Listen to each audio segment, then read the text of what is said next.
Hey everyone, welcome back. Have a Capital One card or account but never set up online access? Here's exactly how to create your Capital One online account and get into the app for the first time step by step. First, go ahead and download the Capital One mobile app from the App Store. Search for Capital One mobile app and then tap Get. Open the app and tap Set up online access or I'm new to online banking. You'll be asked to provide some information to verify you're the account holder. Go ahead and enter the last four digits of your social security number, then your date of birth and your zip account.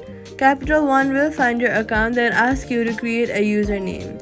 Choose something you'll remember. If it's not your email, then create a strong password with at least 8 characters, mixing letters, numbers, and symbols. Tap Continue, and Capital One will then ask for a phone number to send verification codes to. Enter your mobile number, a code will arrive by text. Enter it to complete setup. You are now inside the Capital One mobile app, and that's it. So, all you've got to do is download Capital One mobile app, tap Setup Online Access, and enter your last four SSN date of birth, zip, and zip code. Create a username